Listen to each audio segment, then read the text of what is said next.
아버지 하나님, 참 코로나와 또 전쟁으로 인하여 세계가 힘든 가운데 있습니다. 또 근본적으로는 주를 알지 못함으로 인하여 평화를 잃어버리고 욕심에 사로잡혀 죄에 사로잡혀 살아가는 이 세상이 참으로 안타깝습니다. 참으로 복음이 온 땅에 속히 전거되어 참으로 주님의 평화와 주님의 사랑과 은혜가 이 땅에 가득하게 하여 주시옵소서.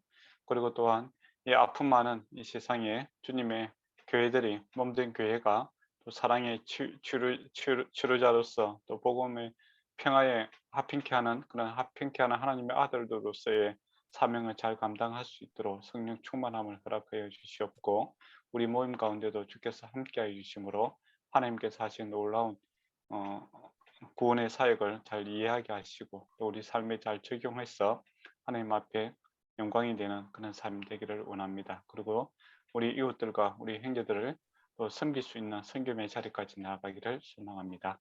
예수님 이름으로 기도드리옵나이다. 아멘. 예, 오늘은 7장을 하도록 하겠습니다. 7장 하다가 이제 지난주 17절부터 이제 시작하면 될 것 같습니다.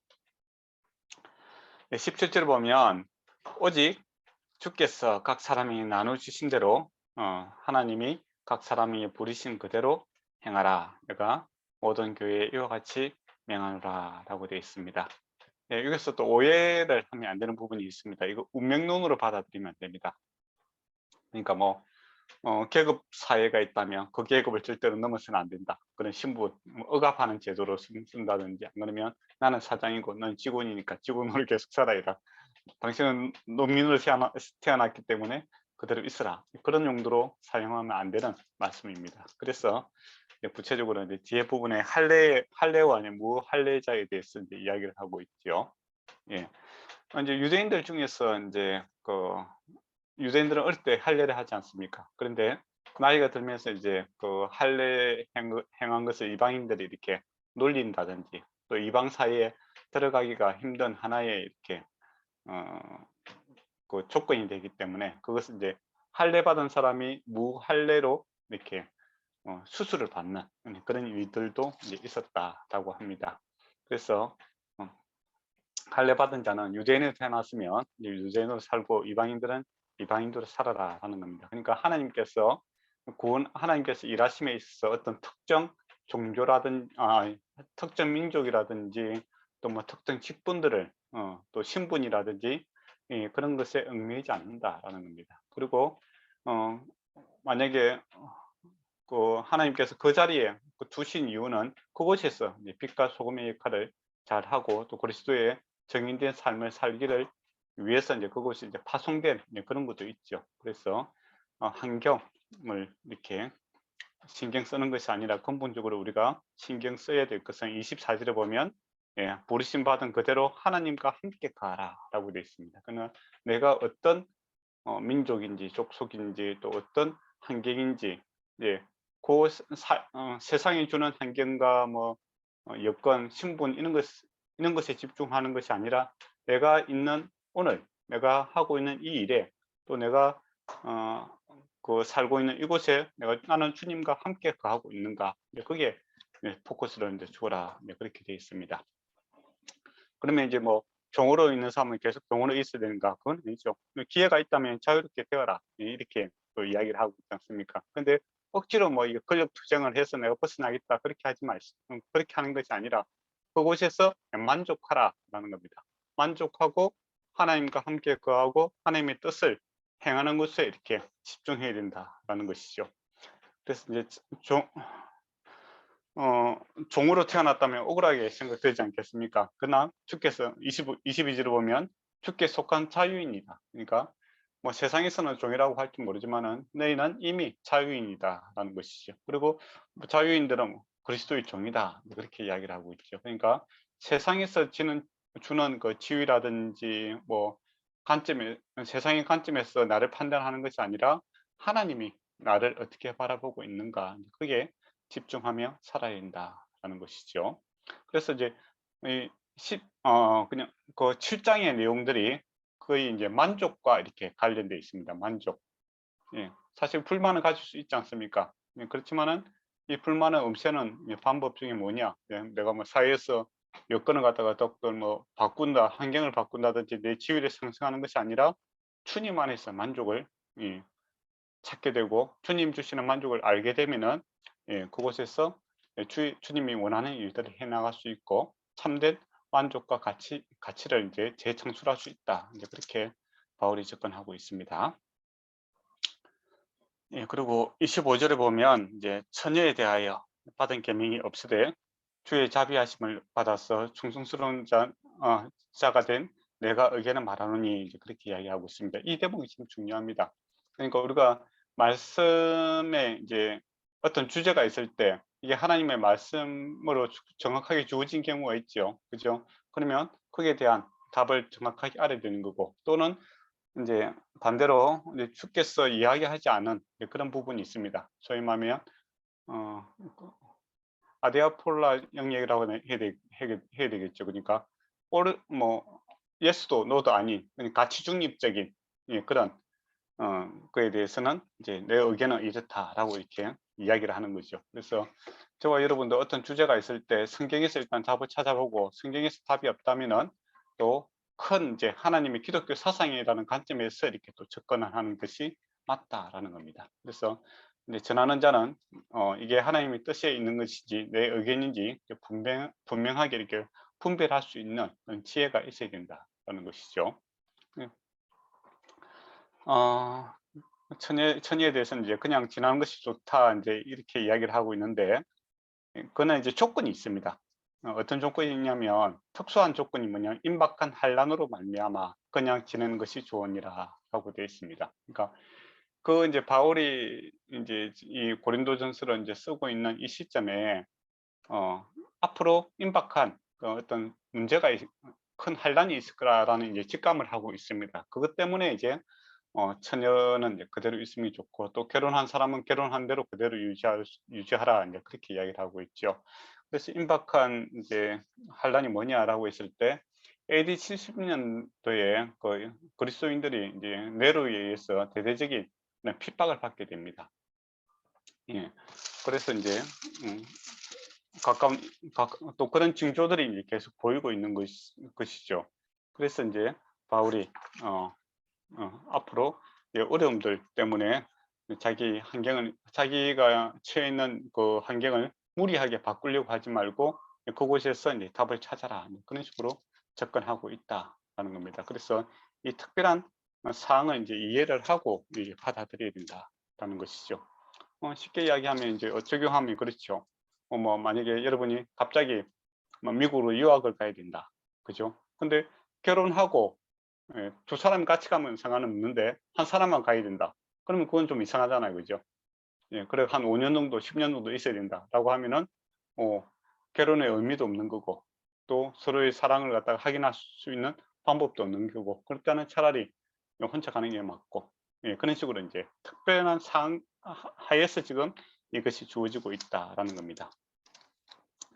그리고 내가 아내에게 매인이냐 놀기를 구하지 말고 아내에게 놓였으면 노인이냐 아내로 구하지 말라라고 합니다. 이것도 결혼을 부인하고 이렇게 그런 것이 아니라 이 특별한 어려움들이 오기 때문에 지금 현재 주어진 상황에서 만족하고 그것을 이제 지켜라, 이제 그런 쪽으로 해석을 해야 됩니다. 그래서 29절에 보면 형제들아 내가 이 말을 하니 때가 단축되어 지는 거로, 이제 그 때라는 것은 이제 환란의 때가, 어려움 때가 점점 가까이 오고 있다라는 겁니다. 그런 특수한 상황에서 이제 이 말씀이 주어지고 있다라는 것이죠. 그래서 우는 자는 울지 않은 것 같고 기뻐하는 기뻐하지 않은 것을 매매하는 자는 매매 없는 것이 하라, 그렇게 하죠. 31절에 보면 세상 물건을 다 쓰는 자는 다 쓰지 못하는 같이 하라. 이 세상의 유행은 지나갔습니다. 그러니까 지금 환경이 앞으로 이제 큰 환란이 오기 때문에 오므로 인하여 지금 우리가 누리고 있는 것들에 대해서 충분히 누릴 수 없는 이제 그런 안타까운 상황이 온다라는 겁니다. 그래서 그것을 예비해서 지금 현재 내가 만족할 수 있고 최선을 다할 수 있는 그것에 집중을 해라라는 겁니다. 지금 미래를 위해서 뭐 어떤 특별한 계획을 세울 수 있는 그런 환경이 아니다, 그렇게 이야기를 하고 있죠. 그렇다면 이 말씀을 갖다가 그냥 평안할 때 이렇게 바로 적용하기는 어려움, 부분이죠. 그죠? 그러면 아무 일 없을 때는 어떻습니까? 예, 딱 결혼은 배우자를 열심히 찾아야 되는 거고, 그죠? 예, 그러면 예, 또 내가 좀 할 수 있는 일들에 대해서는 최선을 다해야 되는 입장이죠. 그러나 만약에 우크라이나 사태처럼 곧 이제 정쟁이 발생한다라고 한다면 지금 내가 주어진 이 자리를 갖다가 최선을 다해서 지키고 보호하는 것이 이제 우선이다. 이제 그렇게 볼 수 있겠죠, 그죠? 그러니까 그런 말 있잖아요. 파도가 높아지고 태풍이 불면은 그 배에 돛대를 갖다가 이렇게 내려야 되잖아요, 그죠? 그때 이제 바람 불 때 내가 더 앞으로 나아가겠다 하고 돛대를 풀어버리면 어떻게 되겠습니까? 배가 정복이 되겠죠. 예, 그런 이제 위기 상황 속에서 이제 주어지는 그런 말씀이다라는 것을 이제 기억했으면 좋겠습니다.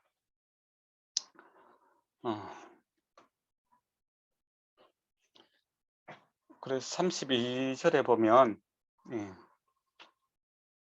그리고 32절에 볼까요? 예.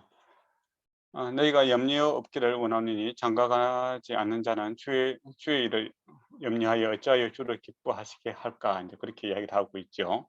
그러니까 이게 장가가든 안 가든 결혼하든 주 핵심은 뭐냐면 주를 기쁘게 할까, 그게 이제 초점을 줘야 되는데, 근데 결혼을 하게 되면 어떻습니까?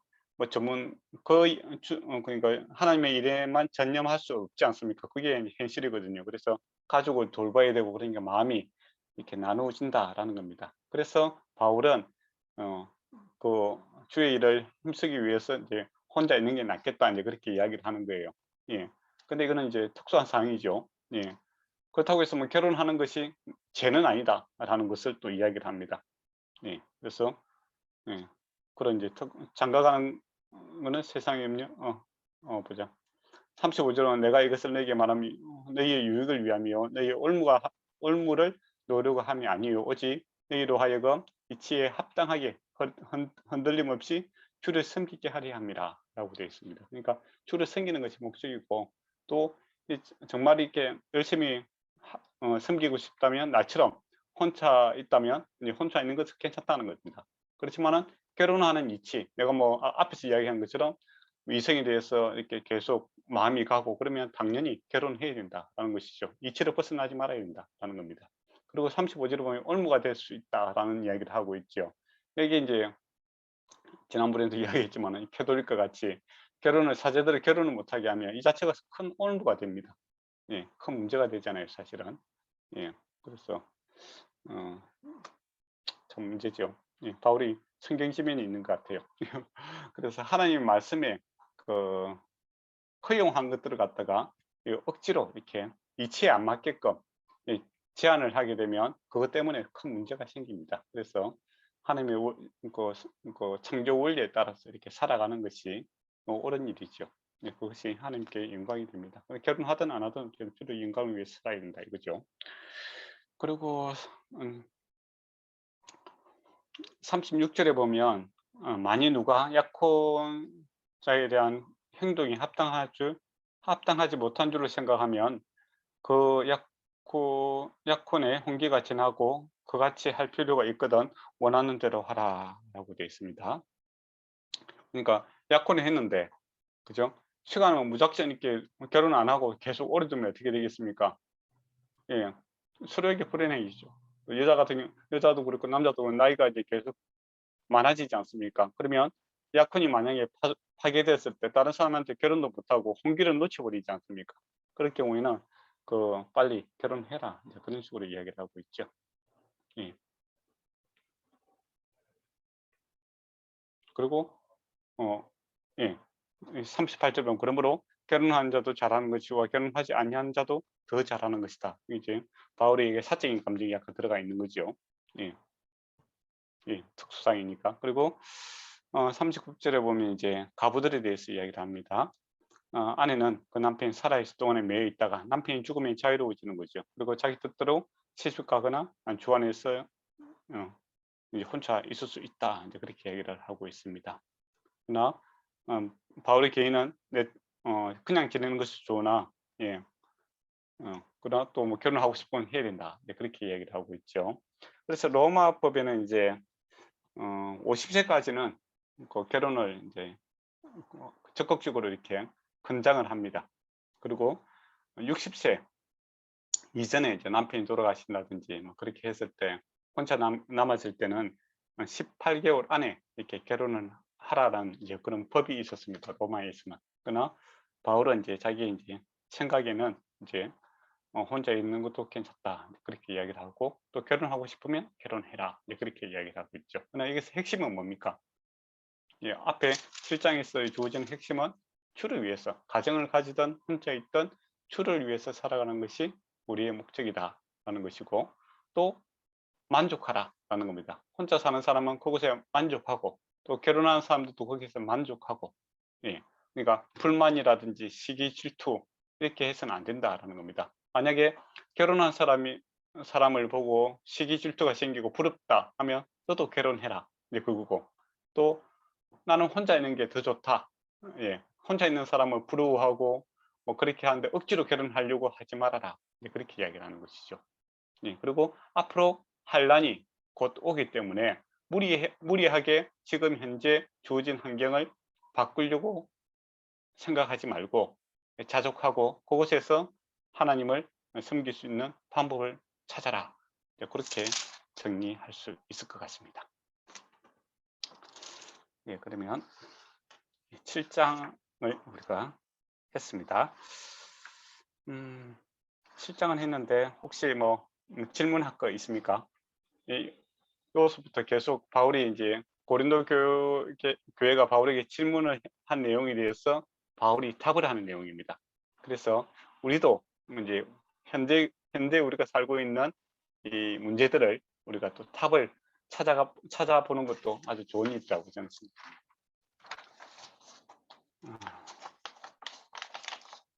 질문 있습니까? 없으면 제가 질문하도록 하겠습니다. 예. 네, 선생님. 예. 독신으로 사는 것이 좋을까?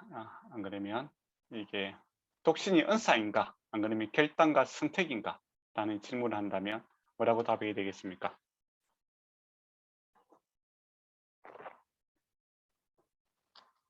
저는 은사라고 생각합니다. 예. 왜냐면 그리고 예. 네. 사람은 혼자 살게 하라고 하나님이 만드신 게 아니라 더 같이 살라고 하신 거기 때문에 그런 하나님의 뜻임에도 불구하고 이제 독신으로 살라는 거는 어떤 하나님의 특별한 은사이지 않을까. 네, 그렇게 생각. 예. 앞에 우리가 보면 그 노지요, 그죠? 예. 바울이 이야기할 때. 그러면 독신의 은사가 있는지 없는지는 어떻게 구별해야 되겠습니까?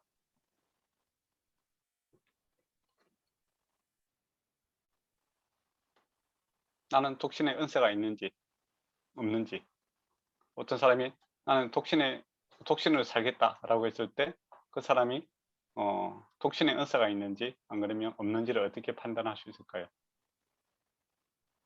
제 3자 입장에서 봤을 때 그 사람이 약간, 그러니까 이성에 대해서 막 엄청 막 쫓아가거나 그런 모습이 안 보인다면, 그러니까 주관적인 생각으로는 판단이 안 될 것 같아요. 그러니까요.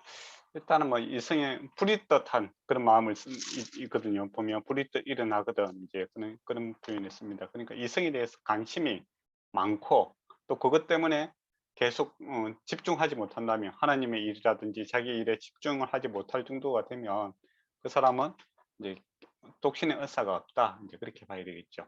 그러니까 이렇게 학문적으로 이렇게 하니까 너무 어렵고, 쉽게 이야기하면 텔레비 연예인들이 이제 이성 연예인이 나왔는데 갑자기 채널이 딱 고정이 된다든지 저 사람 이름이 궁금해진다든지 그렇게 하면 이제 혼자 살기는 좀 힘들죠. 그죠? 없다 그렇게 봐야 됩니다. 그렇죠? 간단하잖아요 사실은. 그런데 요즘에는 이제 독신의 은사가 있어서 혼자 사는 것이 아니라 결단과 선택을 해야 되는 그런 경우도 이제 있는 거죠. 경제적인 어려움도 조금 항상 이제 선진국으로 갈수록 그죠? 이 경제적인 어려움 때문에, 또 사회적인 혼란 때문에 이게 결혼을 못하는, 또 자기 사생활에 이렇게 문제가 이렇게 복잡해서 결혼을 못하는 그런 경우도 있다라는 겁니다. 그럴 때는 어떻게 보면 결단의 문제가 포함되어 있는 거고, 또 선택의 문제도 포함될 수 있는 그런 상황인 것 같아요. 이제 한국에도 보면 옛날에 IMF 터졌을 때 그 세대하고 또 지금 경제가 이렇게 한번 이렇게 무너지는 그 시점에 있는 사람들이 결혼을 못하는 경우가 많습니다. 안 하는 경우도 있죠. 그러니까 선택과 또 결단의 이제 순간들도 있다라는 겁니다. 그렇지만은 중요한 것은 그곳에서 만족하라라는 겁니다. 그리고 바꿀 수 있다면 최선을 다해서 바꾸라라는 것이죠. 근데 이단들이 이제 어떻게 보면 이제 결혼을 이제 요 본문들을 가지고 이제 혼자 있는 게 더 낫다라고 해서 이제 이단들 같은 경우에는 결혼을 갖다 못하게 하는 경우가 있어요. 그런 거는 왜 그럴까요?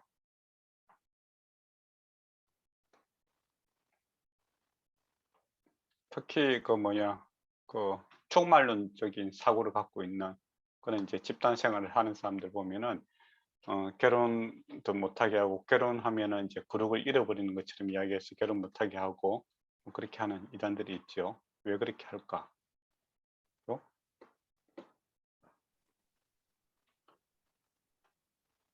단순하게 생각하면 함께하는 행복을 누릴 수 없게끔 만드는 건가요?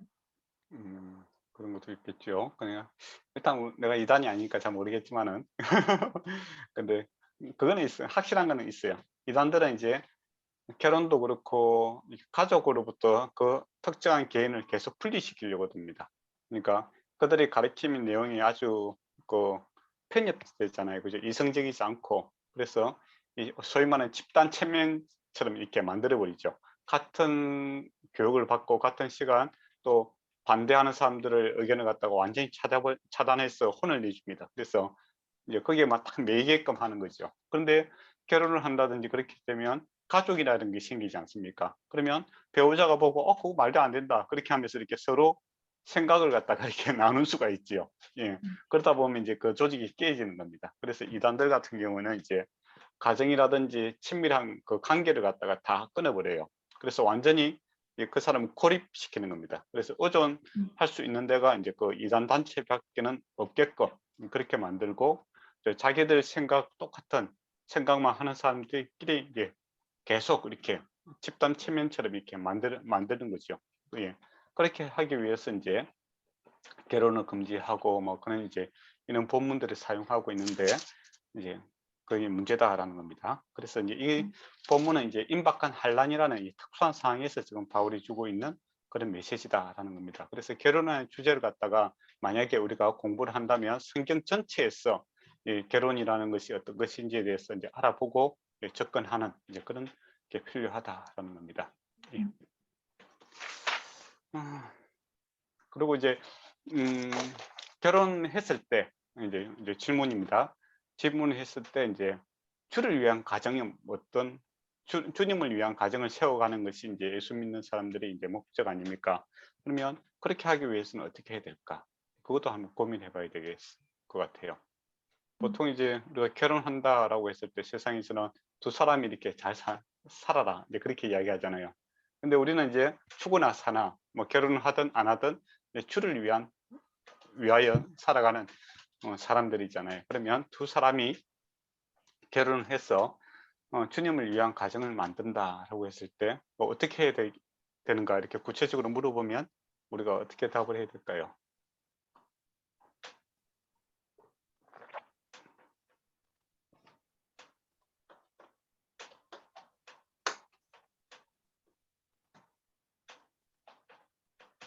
그런 건데 이제 한번 예, 예, 제 얘기하십시오. 질문은 예, 세상에서는 이제 사랑하는 두 사람이 결혼을 해서 네, 서로 가정을 꾸리고 이제 완벽하게 살아가는 게 이제 최고의 부부의 삶이라고 하는데 크리스찬의 부부 삶은 그 인간적인 서로를 바라보는 것이 아니라 함께 하나님을 바라보고 예, 하나님께서 둘을 통해서 이루려고 하시는 게 무엇인지 항상 추구하고 예, 둘이서 주위에 선한 영향력을 끼치려고 노력하는 게 크리스찬 부부의 행동이지 않을까 생각합니다. 맞습니다. 예, 그래서 이제 우리가 이제 결혼 준비 학교 이런 것도 이제 하게 될 때 기독교인들의 가정을 어떤 가치관 속에서 우리가 정의하고 또 어떤 방향으로 우리가 살아가야 될까 이제 거기에 대한 고민들이죠. 그래서 뭐 결혼하게 되었을 때 서로 간의 감정 관계, 그죠? 그런 것도 주님의 그 은혜와 사랑이라는 관점에서 이것을 어떻게 녹여낼 것인가, 예, 그런 거고, 또 가정이라는 것은 경제가 돈이라는 것을 관리를 해야 되지 않습니까? 이게 기독교인으로서 우리가 어떻게 이 재정을 갖다가 사용해야 될 것인가, 뭐 예, 그런 관점도 한번 생각해 봐야 될 것 같고, 또 자녀들이 생기면 이 자녀를가 어떤 시각으로 바라볼 것인가, 예. 그리고 주님께서 원하시는 그 교육관이라고 해야 됩니까? 이제 그런 것들을 갖다가 하나씩 고민하고 그것을 구체화시키는 그런 수고와 노력들이 있어야 우리가 주님을 섬기는 그런 아름다운 가정이 되겠죠. 그리고 이웃 사랑도 우리에게 주어진 시간과 또 뭐 재정이라든지 이런 걸 갖다가 어느 선까지 할 것인가, 그런 것들에 대한 고민들이 있어야 실제적으로는 이제 주님을 위한 가정이 되겠죠. 근데 그런 고민들이 없이 또 그런 것을 이제 하려고 생각하지 않으면 그냥 무늬만 그냥 교회 다니는 부부지, 교회 다니는 부부. 그거 나쁜 건 아니에요. 교회 다니는 부부지. 이제 그거 갖다가 좀 더 깊이 이제 확장시키려면 그런 수고와 노력들은 반드시 필요하다라는 겁니다. 근데 사람들의 이제 가치관이 다르잖아요, 그죠? 그러니까 내가 20년, 30년 동안 살아왔던 가치관과 또 다른 사람이 살아왔던 가치관이 다르기 때문에 그냥 겉으로 봐서는 잘 몰라요. 그래서 그런 주제들을 가지고 서로 이야기하고 맞춰가는 그런 준비들이 필요하죠. 그래서 나중에 또 결혼하고 나서 또 이게 갑자기 붉어지면은 좀 곤란하잖아요, 그죠? 그래서 결혼 전에 이제 그런 대화할 수 있는, 서로의 생각을 주고받을 수 있고 나눌 수 있고 또 주님의 뜻을 찾아갈 수 있는 그런 훈련들을 좀 하는 것도 참 도움이 많이 된다, 이렇게 생각을 합니다. 그래서 결혼 준비 학교 뭐 이런 것들을 하는 것이 좋다라는 겁니다. 그러니까 우리가 보통 결혼을 할까요 말까요, 보통 그렇게 많이 접근을 하잖아요. 그럼 누구와 결혼할 것인가, 뭐 거기에 대해서 이야기를 많이 합니다. 그러나 결혼을 해서 어떤 가정을 꾸밀 것인가, 그게 더 우리가 고민해야 될 그런 사항이죠. 그런 접근이 더 좋은 것 같아요. 뭐 너무 만나면 운명적으로 생각하는 사람들도 있거든요. 그런 게 아니고 서로 노력해야 됩니다. 노력하고 알아가는 수고를 해야 좋은 사람을 선택할 수 있는 이게 기준이 생기게 되죠. 그래야 좋은 사람을 내가 놓치지 않고 붙들 수 있는 그렇게 되는 거죠. 그래서 결혼 준비 학교를 한번 해보는 게 참 도움이 된다 생각합니다. 그럼 이제 8장으로 넘어가도록 하겠습니다. 우상의 재물에 대해서 이제 이야기를 하고 있죠. 1절에 보면 우상의 재물에 대하여 우리가 다 지식이 있는 줄 아나니 지식은 교만케 하며 사랑은 덕을 채우니라 라고 되어 있습니다. 이게 이제 고린도사의 슬로건이죠. 우리는 다 지식이 있다, 이제 그런 슬로건이 있었습니다. 근데 이제 이 사상은 이제 스토아파입니까? 스토아파에서 이제 영향을 받은 거예요. 그래서 이제 어떤 사상이냐면 우리가 지식이 있는 사람은 모든 것에 자유로울 수 있다라는 생각을 하고 있었습니다. 옛날에 뭐 영화 같은 데 보면 파괴성이라고 있지 않습니까? 이 스님들 중에서 어느 도에 딱 이르게 되면은 그때부터는 술도 먹어도 되고 고기도 먹어도 되고 뭐 여자도 가까이 하고 그렇게 하면서 나는 이제 도를 깨달았기 때문에 자유롭다, 그렇게 하는 그 영화 같은 거 있잖아요. 이제 그런 사상이 이제 고린도 교인들한테 있었습니다. 스토아파 중에서 나는 진리를 알고 있기 때문에 또 진리에 대해서 깨달았기 때문에 모든 것에서 자유롭다, 이제 그렇게 생각하는 그 사상들이 있었죠. 그런 사상을 가진 사람들이 교회에 들어오니까 이제 우리가 지식을 안다, 이제 알고 보니까 뭐 고기는 고기다 이거죠. 고기는 고기고 우상은 아무것도 아니고 고기는 고기니까 나는 자유롭게 뭐 이방인의 신전에 가서 고기도 먹고 뭐 그렇게 하겠다, 그렇게 하는 사람들이 있었다라는 것이죠. 거기에 대해서 이제 바울이 이 지식은 교만하게 한다, 그리고 사랑은 덕을 세우느니라, 이제 그렇게 이야기합니다. 근데 사실 지식과 사랑은 떼어놓을 수 없는 그런 두 가지가 합해져야 되는 것이죠. 진리와 사랑. 어떻게 보면 빛과 열이죠. 예. 빛 밝게 해주고 따뜻하게 해주는 것이 이 두 개가 같이 가야 되는 그런 것인데 이게 이제 분리될 수는 없다. 그렇게 바울이 접근하고 있습니다. 무엇을 아는 줄 알지만 아직 마땅히 알 것을 알지 못하느니라. 그러니까 여기서 이제 지식이 있다는 사람들이 이제 다른 약한 사람들을 배려하지 않고 다른 사람을 타락시키고 또 시험에 들게 하니까 지식이라는 것은 사랑의 덕으로서 사람을 세우는 용도로 사용되어야 되지, 내가 내 지식을 자랑하고 또 다른 사람을 갖다가 이렇게 멸망하는데 그런 도구로 사용돼서는 안 된다. 이제 그런 것이 바울이 이제 이야기를 하고 있는 요점입니다. 그리고 이 지식의 우상 제물에 대해서는 로마서에서도 나오지 않습니까?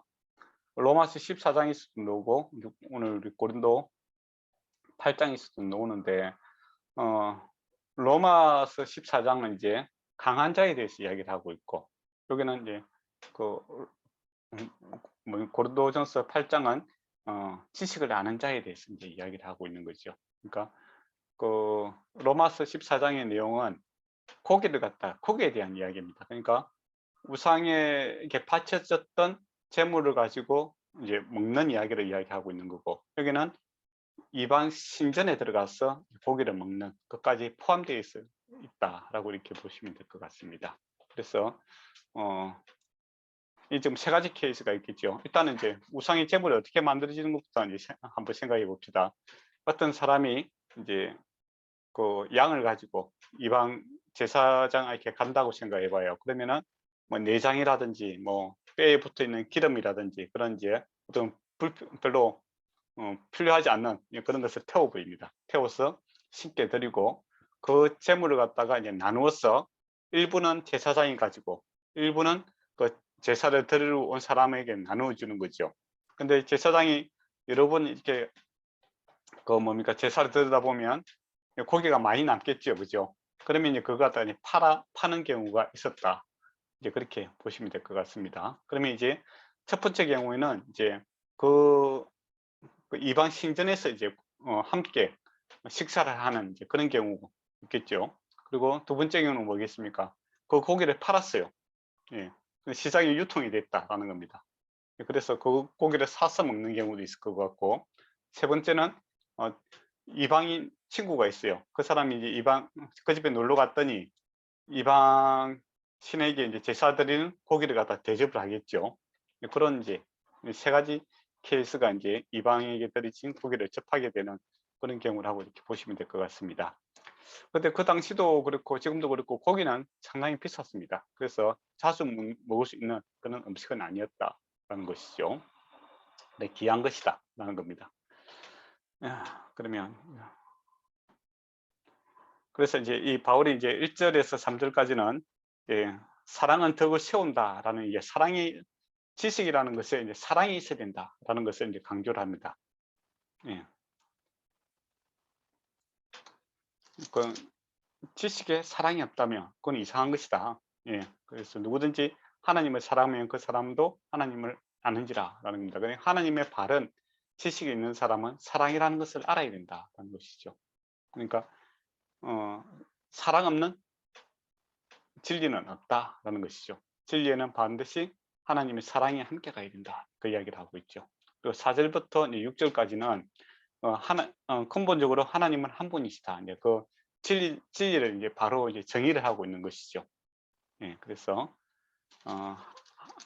하늘이나 땅이나 신이라 부르는 자가 있어 많은 신과 주가 있으나 그러나 우리에게는 한 하나님 곧 아버지가 계시니 만물이 그에게서 났고 우리도 그를 위하여 있고 또한 주 예수 그리스도께서 계시니 만물이 그로 말미암아 우리도 그로 말미암아 있느니라 라고 이야기합니다. 그러니까 우상은 아무것도 아니고 오직 하나님 한 분만이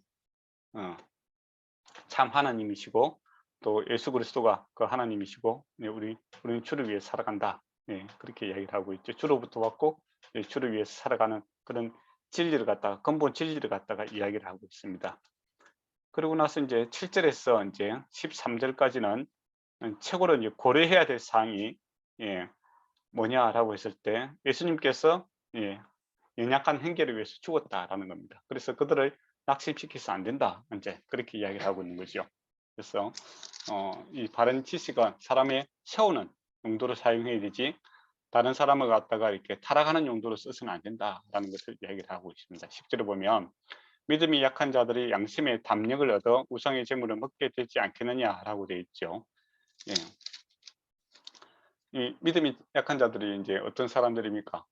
믿음이 강한 자들은 또는 참된 지식은 이 우상의 재물은 아무것도 아니라고 생각할 수 있죠. 그죠? 그 사람들에게는 문제가 되지 않아요. 그런데 여전히 교회에 오고 있으나 우상에 드리는 재물에 대해서 귀신이라든지 그 신적인 영향력이 있다라고 생각하는 막연하게 생각하는 사람들이 믿음 있는 만약에 목사님이 그 이방 신전에 가서 고기를 먹고 같이 교제를 하고 있으면은 그 사람이 저래도 되는갑다 다신주의로 생각할 수도 있겠죠. 하나님도 섬기고 이방신도 섬겨도 되는갑다라고 해서 그렇게 담대하게 나쁜 의미로 담대한 거죠. 담대하게 우상 앞에 절하고 뭐 이렇게 타락할 수가 있다라는 겁니다. 그래서 형제들을 죄짓지 않도록 해야 된다는 겁니다. 그리고 그 연약한 형제는 예수 그리스도께서 그를 위해서 죽으신 형제다라는 겁니다. 귀한 존재다라는 겁니다. 그래서 멸망의 길로 인도해서는 안 된다라는 것이 8장의 내용이죠. 그리고 13절에 그러므로 만일 음식이 내 형제를 실족하게 한다면 나는 영원히 고기를 먹지 아니하고 내 형제를 실족하지 않게 하리라 이야기를 합니다. 바울이 이제 고기가 사실 귀한 겁니다. 사실 귀한 거잖아요. 아무리 귀하고 좋은 것이지만은 그보다는 형제, 그 생명이 더 우선이다라는 겁니다. 그리고 죄를 짓지 않게 하는 것이 더 우선이고 자기의 권리를 나는 포기하겠다 그렇게 이야기를 하고 있는 것이죠. 그러니까 그것이 사랑이다라는 겁니다. 사랑이라는 것은 내 위주로 생각하는 것이 아니라 다른 사람이 잘 되고 바르게 쓸 수 있도록 도우는 것이 사랑 아니겠습니까? 그래서 바울이 이제 적용을 이제 그렇게 하고 있는 것을 볼 수 있죠. 혹시 이렇게까지 했는데 뭐 질문이 있습니까?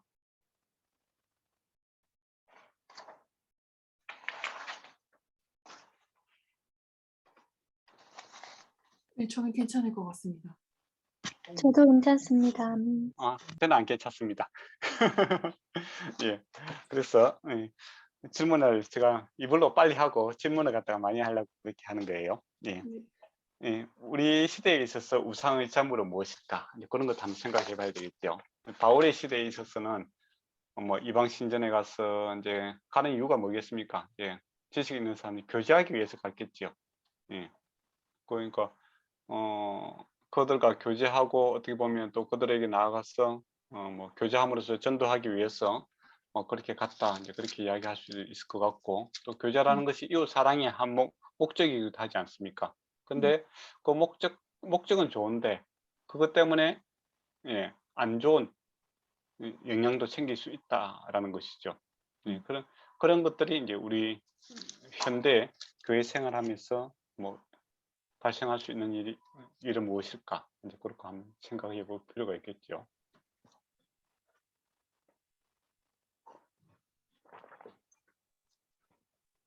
그러니까 저희가 지금 우상에게 주는 게 무엇인지가 우상이라기보다도 가치 중립적인 게 있겠죠. 죄는 아닌데 그걸 함으로써 죄에 가까이 갈 수도 있고 또 신앙이 약한 사람들이 죄에 빠질 수도 있는 그런 것들이 무엇이 있을까 이제 그겁니다.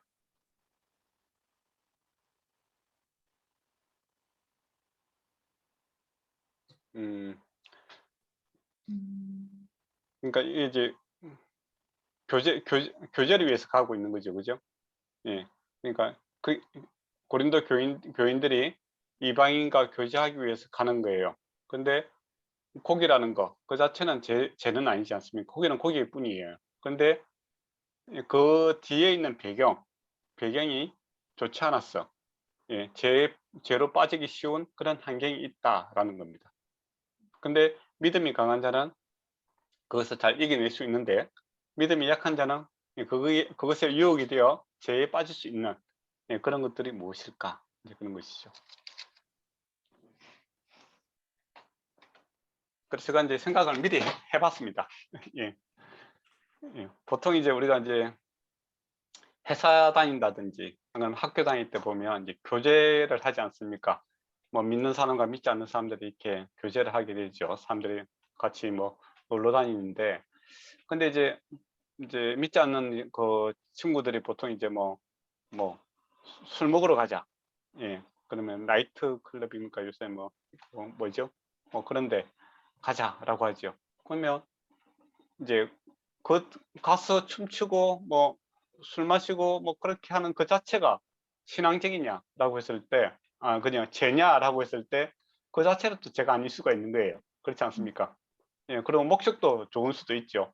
이왕 우리 학교 다니는 친구들하고 같이 어울려야 되지, 우리만 이렇게 왕따처럼 그렇게 행동하면 되겠느냐. 예, 그렇게 해서 같이 가서 또 술 마시면서 이야기하다 보면 이제 전도도 하고 어려움도 이야기 상담도 하고, 그래서 나는 간다, 예, 그렇게 할 수도 있겠죠. 그죠? 예. 그런데 이제 우리는 자유다 이거죠. 또 나는 충분히 이제 그런 지식이 있기 때문에 갈 수 있다, 이제 그렇게 주장할 수도 있겠죠. 그러나 막 이제 옛날에 이제 그렇게 어두운 문화 속에 살다가 이제 교회 와서 건전하게 살려고 하는데, 교회 청년들끼리 이제 다시 그런 곳에 가자라고 하면 이게 아닌 것 같고, 또 그 사람은 또 그곳에서 이제 많은 죄들이 일어나는 것을 이미 익숙하기 때문에 이렇게 그런 분위기에 휩쓸리면 옛날에 그 죄지었던 상황으로 다시 들어갈 수 있다라고 이제 그런 일도 발생할 수 있겠죠. 그죠? 예. 그래서 옛날에 이제 어떤 캐톨릭 같은 경우는 이제 교인들이 끼리 술을 먹는 것도 자유롭습니다. 그래서 이제 어떤 나이 드신 이제 우리 같은 근사님 같은 분이 고민을 이야기하더라고요. 우리 딸이 있는데, 예, 성당에 가면은 이제 밤 늦게까지 신부님들하고 같이 술 먹고 그래갖고 막, 예, 정신없이 해갖고 집에 들어온다는 거예요. 너무 싫다는 거예요. 예, 그런 케이스가 있겠죠. 예. 그렇지 않습니까? 그때 이제 우리가 어떻게 할 것인가, 이제 그런 것도 고민을 한번 해볼 필요가 있는 것 같아요. 그러니까 논리적으로 보면 뭐 우리나라는 성인이니까, 예, 그런데 춤추고 노래하는데 갈 수도 있는 거잖아요. 그죠? 그게 그 자체는 죄는 아니에요. 그렇지만은 죄와 접할 수 있는 기회가 많이 제공됨으로써 나도, 예, 위험해질 수가 있고, 또 만약에 믿음이 약한 사람들이 이제 그런 유혹에 저런 데 가도 되는갑다, 교회 다니는 사람들도 뭐 다 그렇게 하네, 그렇게 해서, 예, 쉽게 죄에 빠질 수 있는, 예, 그런 환경도 노출될 수 있다라는 거 생각해 봤습니다. 예, 그때 나는 어떻게 해야 될 것인가, 예, 그런 고민들을 좀 해봐야 되겠죠. 그죠? 여러분은 어떻게 할 것 같습니까?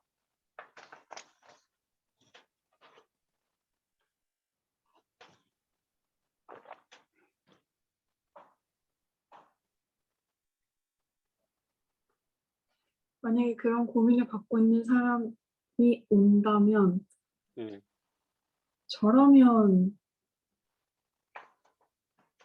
그러니까 막 방금 목사님 말씀해 주신 것처럼 그냥 안 된다라고는 하지는 않을 것 같습니다. 어쨌든 예, 그러니까 부작용이랄까 어떤 결과가 예, 있을 수 있다라는 그런 것들을 말하면서 어쨌든 선택을 맡길 것 같습니다. 어떻게 맞겠죠? 그 좋은 생각이죠. 예. 근데 저 같은 경우는 이제 그렇게 했어요. 저는 이제 학교 다닐 때는 뭐 바빠서 저는 한 번도 사실은 저는 나이트에 한 번도 가본 적이 없습니다. 그런데 이제 회사 이제 처음에 이제 가게 되니까 이제 모임을 소위 말하면 회식이라는 걸 하죠. 예. 저를 위해서 이제 그 밥도 사주고, 그다음에 보통은 한국에 2차를 가죠. 그래서 노래하고 주점에 가고 뭐 그렇게 하더라고요. 예. 근데 처음에 따라갔죠. 주중만. 재미도 없어요. 보니까 서로 또 술을 안 먹었어요. 나는 교회 다닌다 하고 술 안 먹고 그냥 앉아 있었어요. 보니까 이제 술자리에서 최고의 안주는 무엇입니까? 욕인가요? 예? 술자리에서 최고의 안주. 남을 씹는 거. 네, 그렇죠. 욕인가요? 그렇죠. 뒷담화죠. 소위 말하면 사람 없을 때, 그 사람 없을 때 이제 그 이야기 뭐 욕하는 거 재밌잖아요. 그게 최고의 안주죠. 그렇게 하는 거예요. 그리고 가만히 보니까 이 사람들도 뭐 지겨워하는 거예요. 이게 생산적이지 않으니까. 그래서 이제 한 달에 한 번씩 우리 회식이라는 걸 하더라고요. 그래서 이제 제가 제안을 했죠. 뭐 그렇게 하는 것보다 우리 교제는 해야 되잖아요. 난 못 가겠다 이런 것도 있지만은, 예, 이왕이면 이제 저는 그 제안을 했습니다. 예. 그 당시 이제 볼링이 좀 유명을 했거든요. 또 나이 드신 분들은 젊은 사람들이 노는 거 같이 한번 놀아보고 싶잖아요. 그래서 볼링 치러 한번 가자. 이왕이면. 예. 예. 그거 보니까 이제 교회 다니는 집사님도 이제 그 우리 상사가 있고 그랬는데, 항상 뭐 술 먹고 이렇게 다니고 그러다가 내가 이제 그러지 말고 이제 앞으로는 볼링 치고 이제 당구 치고 이제 그렇게 한번 해봅시다. 바꿔봅시다. 하니까 술 안 먹고 밥 먹고 이렇게 당구 치고 오니까 좋더라고요. 또 뭐, 예, 스트레스 많이 풀리고. 그렇게 이제 문화를 갖다가 성취할 수 있는 그런 노력들도 좀 해야 될 것 같아요. 근데 우리가 무조건 안 된다. 예. 뭐 그럴 수도 있죠. 예, 뭐 앞으로 안 볼 사이에 나면 난 안 가겠다 이렇게 할 수 있는데, 근데 같은 이제 조직 안에서 이제 계속 있어야 된다라고 한다면, 네, 좀 더 이제 건전한 방향으로 이렇게 유도할 수 있는 그런 능력이 있다면, 이제 그런 것을 이제 유도할 수도 있는 거죠. 예. 근데 그 당시 집사님이 그때 제일 그 결정권이 있었는데, 예, 그렇게 보니까 하지는 않고 그냥 세상 사람들이 좋아하는 그런 방식대로 계속 따라가더라고요. 그래서 제안을 하니까 그 쉽게 받아들였어요. 예. 제가 싸움을 잘해서 그런 건 아니에요. 예. 그래서 우리가 이제 기독교인들이 선한 문화를 갖다가 만들어내는 수고와 노력도 좀 많이 해야 됩니다. 그러니까 무조건 안 된다. 이게 아니라 우리가 교제를 하는 데 있어서 좀 더 생산적이고 건전한 방향으로 만들어 보자 라는 제안과 그런 문화들을 만들어내는 것도 우리가 해야 될 그런 중요한 요소인 것 같아요. 예. 항상 제 사랑은 항상 조금씩 합니다. 예. 예. 그리고 또 이제 뭐 절에 가서 우리가 뭐 내일이 아마 석가탕신일이죠. 예. 만약에 여러분이 뭐 친구의 초청으로 절에 갔는데 거기 가서 밥을 먹어야 되느냐 말아야 되느냐, 여러분 어떻게 생각하십니까?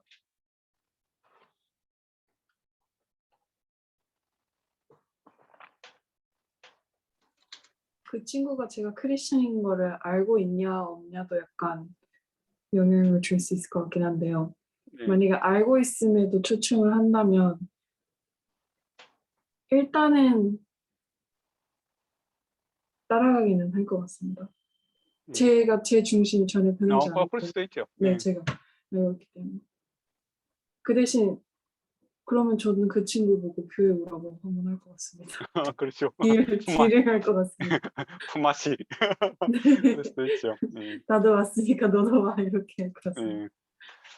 예. 예. 일단 초청하는 목적이 뭐냐 따라 되는 거고, 또 어쩔 수 없이 가야 되는 경우도 있지 않겠습니까? 만약에 뭐 누군가 돌아가셨을 때, 예, 뭐 절에서 이렇게 뭐 행사를 한다면 가야 되겠죠. 예. 그때 뭐 밥을 먹어야 되냐 말아야 되냐 이런 고민들도 있겠죠. 근데 원리적으로 보면 밥은 밥이죠. 그렇지 않습니까? 예. 그 뭐 우상하게 뭐 절하러 간 것도 아니잖아요. 그죠? 그럼 별 큰 문제는 없을 것 같아요. 그런데 이제 요 앞에 이제 8장의 내용을 이제 조금 더 추가해서 생각한다면, 아무 그 특별한 그런 것도 없는데, 뭐 석가탄생이라고 해서 내가 가서 절에 가서 밥 먹으러 다니자 뭐 그렇게 하는 것은 옳지 않고, 그죠? 근데 뭐 만약에 친구 아버님이 돌아가셨다든지 뭐 절에서 이렇게 뭘 하게 된다, 그래서 내가 어쩔 수 없이 거기에 가게 됐다 라고 해서 그 밥을 먹는 거, 그거 자체가 문제가 되지는 않은 것 같아요. 그죠? 예. 그리고 또 이제 제사가 있는 경우도 있죠. 예. 내가 뭐 결혼했는데 그 집이 안 믿는 거야. 그럼 제사라는 게 있지 않습니까? 그때 나는 어떻게 해야 되는가? 예, 그런 고민도 한번 해볼 필요가 있겠죠. 예. 예, 답을 이제 먼저 드린다면, 이제 제가 아시는 이제 목사님이 이제 한국에는 이게 뭐 그 집안끼리 큰 제사들이 있어요. 예, 옛날 어른들 같은 경우에는, 예, 그때 이제 집안의 장손이고 뭐 그러면 이제 참가해야 되는 그런 의무 사항이 있죠. 예. 근데 이제 본인은 이제 교회 다니게 됐고 이제 장로가 됐어요. 예, 그래서 자기는 가기 싫은 거죠. 예, 그래서 그분이 예, 안 가게 되면 이 예수 믿는 사람들이 윤리 도덕도 없다 이제 그런 식으로 비난을 받게 되잖아요. 그것도 하나님께 덕이 안 되는 것 같고 가자니 예, 그런 이제 뭐 제사 드리는 분위기가 자기는 싫고 예, 그래 갈등이 생기는 거예요. 예. 여러분이라면 어떻게 해야 되겠습니까? 여러분도 접할 수 있는 그런 문제입니다. 예. 실제로 갔는데요. 네, 갔습니다. 저는. 예. 갔는데 이제 절을 하냐 아니면 그러니까 예. 그냥 유교 사상으로 절을 하는지 그냥 크리스천적으로 그냥 이렇게 절을 예. 하는지에 대한 선택권이 주어졌어 가지고 그렇죠. 좋죠. 네. 예. 저는 그냥 이렇게만 절하고 예. 약간 하는 그래도 절은 해야 된다라는 분위기가 있어서 예. 네, 좀 그 유동성 있게 했었던 것 같습니다. 예. 그렇죠. 예. 그런 이제 선택권이 이제 주어지는 건 참 좋은데 또 그런 걸 아예 또 무시하는 사람도 있죠. 무조건 해야 된다 이렇게 강요하는 사람도 있죠. 예. 그럼 참 분위기 안 좋아질 수도 있고. 예. 그래서 이제 그분은 그렇게 했대요. 자기는 가기 싫으니까 그 대신 뭐 이게 모이는 목적이 뭡니까? 사실은 뭐 조상들한테 잘하는 것도 그게 목적보다는 남은 후손들의 그 뭡니까? 서로 이렇게 네트워크 형성을 하고 서로 우애 있게 지내자는 게 목적이잖아요. 그죠? 제사도 어떻게 보면 그런 기능이 있거든요. 뭐 조상을 섬기는 그런 것보다도 남은 형제라든지 가족에 이런 것 갖다가 이렇게 그 모이는 그런 기능도 있지 않습니까? 그래서 이 두 번째 기능에 이제 초점을 두고 그분은 이제 나는 가족을 좋아하고 이제 메시지를 전달하는 거죠. 나는 가족이 전체적으로 좋고 그렇지만은 내가 요즘 너무 바빠서 못 간다. 난 또 교회 다니고 그래서 그 대신 예, 뭡니까 돈을 갖다가 많이 한 50만 원 정도 이렇게 보내줬대요. 그 같이 식사하시라고. 그랬더니 동네 사람들이 그 사람 참 좋은 사람이라고 그렇게 소문이 났다는 말이 있습니다. 예. 그래서 만약에 이제 우리도 뭐 여러분도 그렇고 안 믿는 가정에 이렇게 결혼을 한다든지 또 그런 환경이 있었을 때 무조건 나는 반대세 그렇게 하면 안 될 것 같아요. 근데 나는 이제 기독교인이기 때문에 그 우상 앞에 이렇게 우상이라고 하면 또 기분 나빠할 수 있으니까 다른 신을 섬기지 않는다. 그렇지만은 우리 가족이 이렇게 함께 모여서 이렇게 사랑을 나누고 또 우애를 나누는 것은 좋다고 생각한다. 그래서 내가 그 책임은 내가 다 하겠다라고 해서 밥을 사준다든지, 그죠? 또 그런 이제 선물을 준다든지 그렇게 함으로써 이 관계를 형성해 가는 게 좋을 것 같아요. 근데 뭐 나는 다 싫다라고 하면 사람이 너무 이상하잖아요, 그죠? 기독교는 너무 독선적이다 이제 그렇게 할 수도 있는 것 같아요. 그래서 그런 이제 지혜가 이제 필요하지 않나 싶은 생각이 들어요. 그리고 혹시 이제 여러분이 잘 돼갖고 정치인이 됐다고 생각해 보세요. 예, 대통령이 됐다라고 대통령이면 됐는데 그러면 만약에 뭐 절에서 이렇게 4월 초파일 날 뭐 행사를 하는데 예, 여러분이 가야 되는 상황이 생겼다. 어떻게 할 것인가? 그런 문제도 생기겠죠, 그죠? 또 우리는 그 사람들의 행동을 어떻게 봐야 될 것인가? 그거잖아요. 음. 또 뭐 어느 나라든지 뭐 조상들이 있잖아요, 그죠? 고국 그 전투 중에 이제 돌아가신 분들을 위해서 참배하는 그런 것도 있잖아요. 그런 것은 이제 국가의 대표로서 또 그 어떤 조직의 대표로서 내가 갔을 때 나는 어떻게 해야 될 것인가? 어떻게 해야 됩니까? 그것을 맞춰줘야 됩니까? 안 그러면 나는 절대로 무난해. 안 해야 됩니까?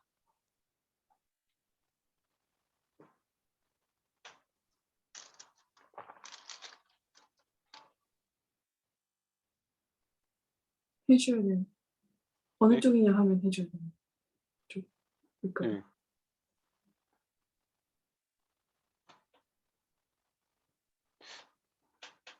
음. 예. 그런 것도 이제 좀 넓게 좀 포용할 수 있는 게 필요하겠죠, 그죠? 그러니까 내 개인의 신앙의 자격으로 가는 것이 아니라 한 국가의 대표로서 이렇게 가는 거잖아요. 그죠? 그러면은 그 대표로서 이렇게 그 예의를 표해주고 그런 것들은 저는 옳다고 생각합니다. 내 개인의 자격으로 가는 게 아니잖아요. 그죠? 사적인 관계로 가는 것이냐 아니면 공적인 관계로 가는 것이냐에 따라서 이렇게 좀 분별을 해야 됩니다. 그래서 엘리사입니까? 엘리야 보면은 나만 장군이 엘리사네, 그죠? 나만 장군이 오지 않습니까? 그죠? 그래서 요단강에서 이제 7번 모욕하고 예, 완치돼서 돌아가게 되죠. 그때 나만 장군이 뭐라고 이야기합니까? 나는 이제 하나님 섬기겠다. 예, 그래서 흙을 가지고 가기를 원한다. 그렇다면 양해를 구하죠. 그렇지만 내가 이제 그 왕 밑에 있기 때문에 왕의 그 제사 뭡니까?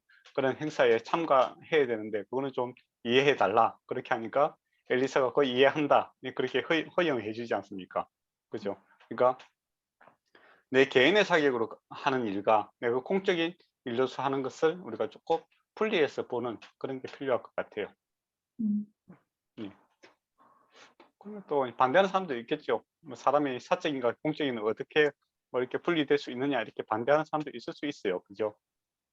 그렇지만은 타 종교에 대해서 이제 예의를 갖춰주는 것도 필요한 것 같아요. 사회적인 예의. 그러니까 우상이라고 생각하는 것이 신이라고 생각해서 예의를 갖추는 것이 아니라 타 종교를 믿고 있는 그 사람에 대한 예의를 갖춰주는 것은 예, 옳다고 생각합니다. 어떤 목사님들은 이제 스님을 갖다 쓰라고 하더라고요. 스님이라고 안 하고. 그렇게 하면 그거는 사회적 예의가 없는 거죠. 예. 뭐 목사님이라고 불러주면 되는데 뭐 목사 이렇게 하면 그건 예의가 아니잖아요. 그러니까 뭐 그거는 사회적 예의라고 생각합니다. 어떤 다른 타 종교에 계시는 신부님이라든지 뭐 스님이라든지 그런 분들에 대해서 호칭을 할 때 사회적으로 존경하는 호칭을 불러주는 게 맞죠. 예. 그거는 이제 내가 그 우상을 갖다가 인정하는 것이 아니라 그 개인에 대해서 예의를 갖춰 주는 것이죠. 예.